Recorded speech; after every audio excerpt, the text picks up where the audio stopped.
নেন তোমাকে 2 মাস দিব। হ্যাঁ দেন। এটা কি? মাথা আরেকটু দেন, আরেকটু। আগে এটা পরে আগে দিব। মাথা মাথা না, ভাতটা মুখে দেওয়ার সময় বিসমিল্লাহ বলবেন। ক্যামেরা দিকে তাকাবেন। বিসমিল্লাহ।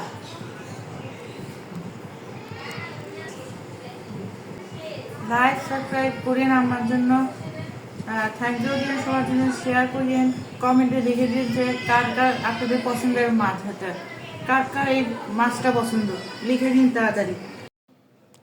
আসসালামু আলাইকুম। ছেলে তো সার্টিফিকেট দিয়ে দিল, রান্না নাকি খুবই মজা হয়েছে। চলুন কাতলা মাছটা কীভাবে রান্না করলাম দেখে নেওয়া যাক।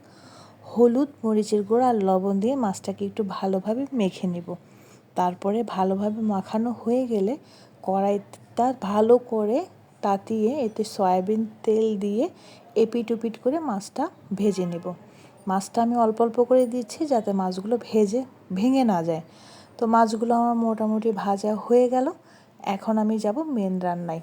তো ওই তেলেই দিয়ে দিলাম 2 টেবিল চামচ পরিমাণ হলো পেঁয়াজ বাটা। এটা কিন্তু আমি খুব বড় যে টেবিল চামচ মোটামুটি সেটা দিয়েছি। দিয়ে দিলাম সামান্য একটু পানি। এখন দিয়ে দেব 2টা টমেটো কুচি করে দেওয়া, 1 চা চামচ পরিমাণ হলুদের গুঁড়া আর মরিচের গুঁড়ো দিয়ে দিলাম 1 চা চামচ, ধনের গুঁড়াও দিয়ে দিলাম প্রায় 2 চা চামচ পরিমাণ। তারপর এখানে কিন্তু সামান্য একটু লবণ দিতে হবে। এখন দিয়ে দেব ধুন্দুল আর আলু, ছোট ছোট আলু যেগুলো আছে সেগুলো দিয়ে দিলাম, আর দিয়ে দিলাম কিন্তু এটা ধুন্দুল। এটা একটু ভালোভাবে কষিয়ে নিব। কষানোর পরে সামান্য একটু পানি দিয়ে কষাতে হবে কিন্তু। তো কষানো হয়ে গেলে আমি এখন মোটামুটি এখানে মাছগুলো দিয়ে দিব। তো এটা কিন্তু মানে একটু ভালোভাবে না কষালে কিন্তু তরকারিটা ভালো লাগবে না। যেহেতু এটা নতুন আলু এবং দেশি আলু, এখন ভাজা মাছগুলো এখানে দিয়ে দেব এবং পরিমাণ মতো পানিও অ্যাড করে দেব। মাছটা যেহেতু একটু অনেক বড়, সেহেতু একটু পানি বেশি করে দিতে হবে, নইলে কিন্তু মাছের ভিতরে মশলাটা ঢুকবে না। দিয়ে দিলাম কাঁচামরিচ 4-5টা এবং জিরার গুঁড়ো 1 চা চামচ। এটা কিন্তু কাঁচা জিরার গুঁড়া।